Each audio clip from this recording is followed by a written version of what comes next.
Vida em Condomínio, com Kênio Pereira.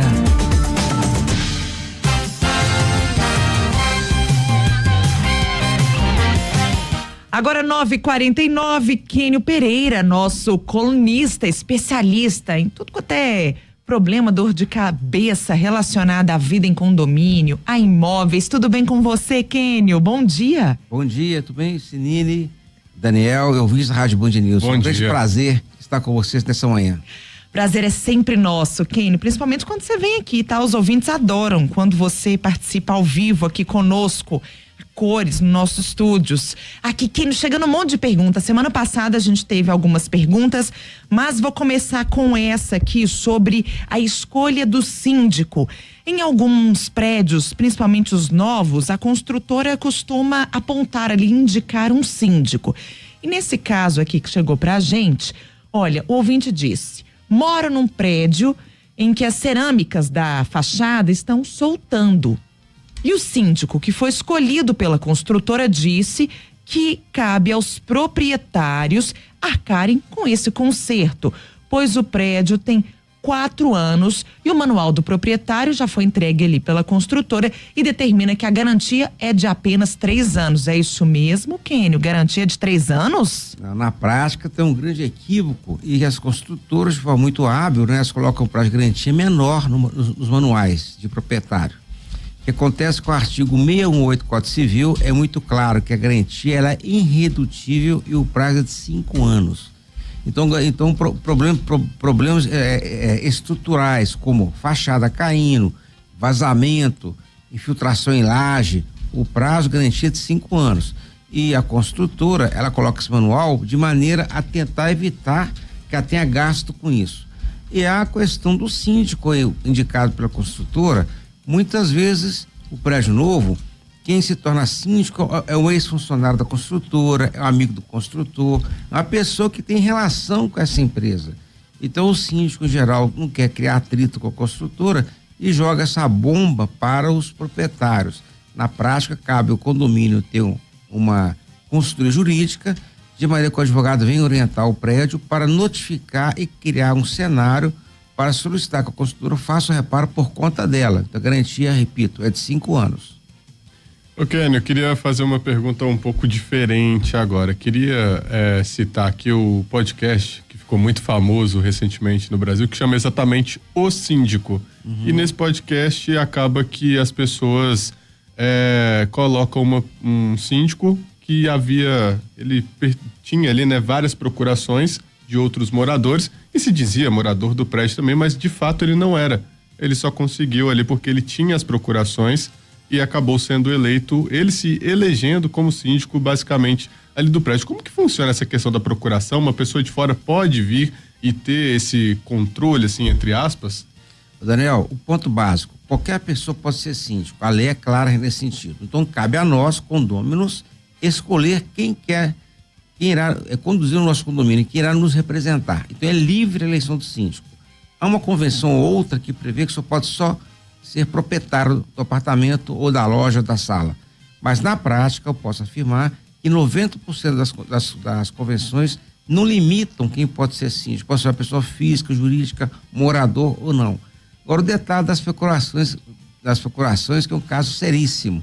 Tem pessoas que pegam um volume grande de procurações e viram uma ditadora no condomínio, passa a comandar o condomínio com procurações. Então cabe aos proprietários analisar bem a quem ele está concedendo procuração para não criar uma pessoa com poderes excessivos que vai até desestimular o comparecimento às assembleias. Então é ilimitado poder fornecer procuração. Agora tem convenção de forma muito hábil que coloca lá, só pode acumular 5 procurações. Então limita isso. Colocar essa convenção é muito válido.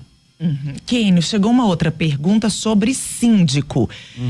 A questão de prestação de contas.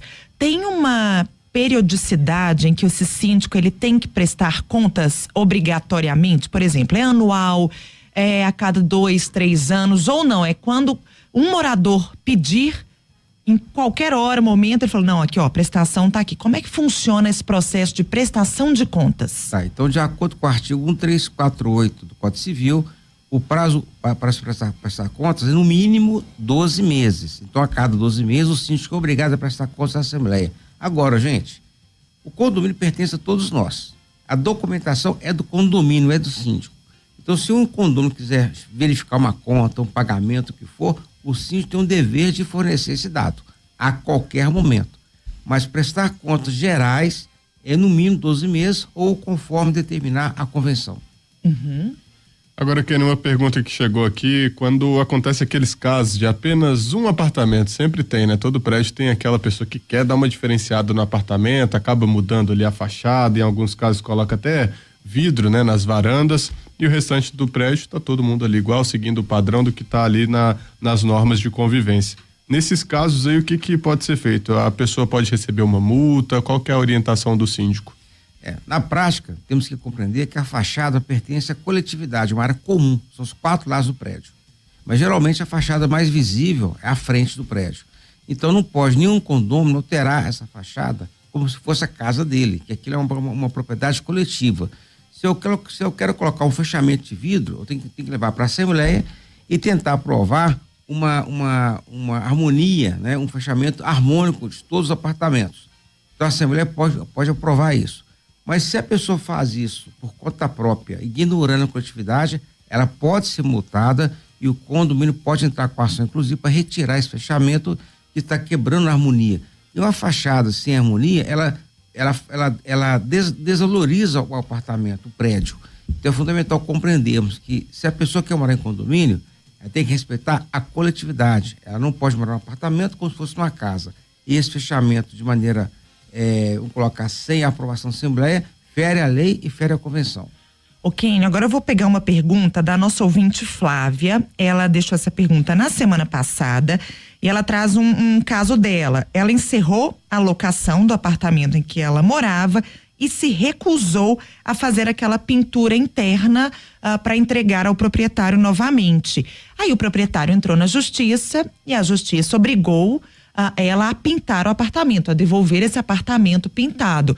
Mas ela disse que leu em algum lugar aqui que ela não é obrigada a devolver nada pintado, não. E aí, tem essa obrigação de devolver pintado ou não o apartamento alugado, Kênio? É um fato interessante, né, gente? Porque a lei do inquilinato coloca que quando é o desgaste normal, o inquilino não é obrigado a consertar. Só que o detalhe, o que acontece na prática no Brasil? Todo inquilino, ele exige pintura nova para entrar no apartamento. Então, quando ele exige pintura nova, a imobiliária ou o proprietário coloca no contrato que ele se obriga a pintar para poder entrar outro inquilino. Então, se o inquilino recebeu pintura nova porque ele exige, que é natural, nada mais sensato que quando ele vier sair, ele vier pintar porque ele assumiu esse compromisso no contrato. Eu quero colocar uma coisa é a lei, Senine. Outra coisa bem diferente, ouvintes, é o direito disponível. Você tem liberdade de contratar. Então, se a imobiliária locador coloca essa cláusula que você se obriga a pintar na saída, e se você não concorda, então não assine. Mas se você assinou, que é direito disponível, que é liberdade contratual, você tem obrigação de pintar. E um fato interessante, se chegou a juízo essa cobrança, obviamente houve uma perícia que constatou que a pintura estava danificada e o juiz condenou, quer dizer, a condenação é natural em função de um dano existente. Se a pintura estivesse em ótimo estado, não haveria ação. Então, na prática, é isso. A pessoa não é obrigada a contratar, mas se ela contrata, ela tem o dever legal e moral de combinar, de executar o que ela se comprometeu a fazer.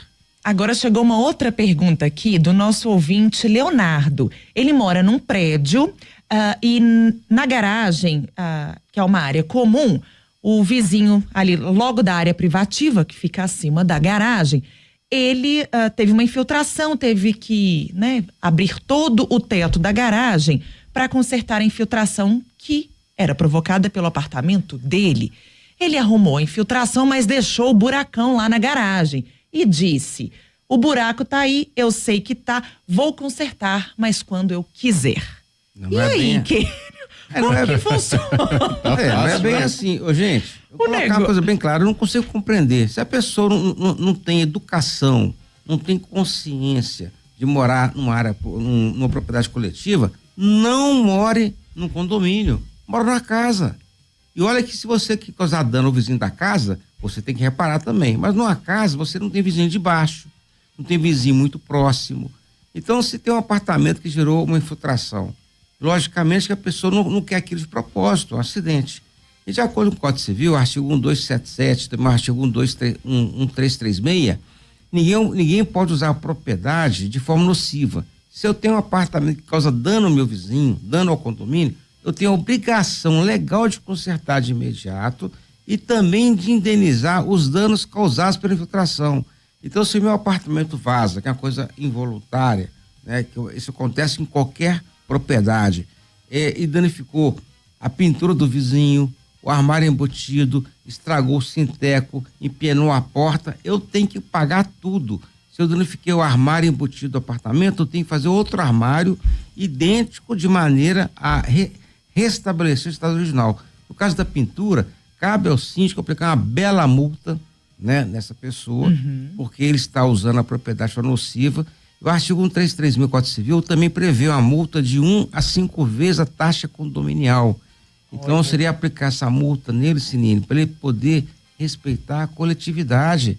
Ele não pode criar uma situação de gerar dano na garagem. E um detalhe, tá com sorte que não danificou a pintura de nenhum carro. Verdade. Se pintar um carro hoje é muito caro, aí teria que indenizar também se houvesse dano em algum veículo. Agora esse ouvinte disse, olha, a gente procurou uma assessoria jurídica para ajudar aqui o condomínio e essa assessoria jurídica disse que o condomínio poderia fazer a obra, já que ele está se recusando, e cobrar ali na taxa dele de condomínio. Isso é legal? Ele pode se recusar a pagar e falar, olha, eu não aceitei essa obra que vocês fizeram. Eu acho que aí a assessoria jurídica tem que orientar melhor, tem que provar que ele se recusou, né, dar a oportunidade dele pagar. Eu aplicaria primeiramente a multa em cima dele para estimular a cumprir a obrigação. Então essa pessoa tem que ser, vamos colocar, reeducada, né? Que não teve educação de berço. Faltou nosso ouvinte buscar os serviços do Kênio Pereira. Estou à disposição. Alô, Kênio. Alô. Qualquer coisa, é só colocar lá no Google, né? Kênio Pereira, que eu estou à disposição. E tem vários artigos nossos aqui, colunas nossas na Band gravadas sobre isso, gravadas. E um detalhe, se quiser olhar alguns artigos, é só olhar no Google www.acervodireitoimobiliario.com.br que vai ter artigos orientando como é que se aplica a multa contra esse vizinho, vamos colocar assim, pouco colaborativo. Ô, Kênio, você é tão educado, Kênio, adoro. Ô, Kênio, última pergunta chegando, olha, é morador de um prédio de uma rua sem saída e a frente do prédio dá para um lote, o fundo de um outro prédio, é uma calçada ali que não tem entrada nem saída de moradores, mas é o fundo de um outro edifício. E aí, os proprietários ali do prédio de frente resolveram colocar uma lixeira, resolveram fazer um jardim, iluminação, mas aquela calçada não é deles. A calçada é do prédio ali dos fundos. Esse prédio, que é dono da calçada de verdade, pode retirar tudo, falar, não quero nada disso aqui não. Não mandei vocês colocarem luz, não mandei vocês colocarem lixeira, mesmo que o prédio ali da frente tenha, entre aspas, valorizado a rua. Pouco colaborativo, como disse mas o eles Kênio, podem, eles têm esse direito de retirar tudo, falar, ninguém mandou vocês colocar isso aqui, essa calçada não é de vocês. Vamos trocar ideia, né, gente? Com relação à calçada, ao passeio, né, cada um fala de uma forma, isso pertence ao município. Então, a via pública pertence ao município, ninguém pode colocar obstáculos ou equipamentos na via pública. Agora, se por acaso colocou iluminação, por que não, né? Uma coisa que gera segurança. Sim, né? sim. Agora, se por acaso colocou jardim, agora, um ponto que eu estou em dúvida, Sinine, Daniel, se seria realmente o passeio ou o recuo do prédio. Então, no recuo, ele pertence àquele prédio e o prédio pode vir a questionar. Mas se colocou na via pública e não gerou dano nenhum e a prefeitura não questionou, eu acho que não tem nenhum problema. O detalhe é você usar a propriedade de forma nociva. O que eu não posso fazer é criar uma situação de gerar dano, né, a qualquer pessoa. E com relação à via pública, gente, colocar aqueles postes no passeio, um cego pode machucar, uma criança. Você colocar obstáculos na calçada, isso pode gerar dano e ter até que indenizar alguém que se vier a cair. Dificulta a passagem de idosos. Então, é necessário haver muita cautela quando se trata de passeio ou calçada. Tá certo, Kênio, muito obrigada. Chegando aqui algumas perguntas, nosso tempo é sempre curto e as dúvidas são sempre muito relevantes. Eu vou guardando aqui, na próxima semana a gente volta com uma rodada aqui de perguntas e respostas. Kênio, mais uma vez, muito obrigada. Bom dia para você. Bom dia para todos, tá? Até terça-feira que vem. Valeu, Até! Kênio.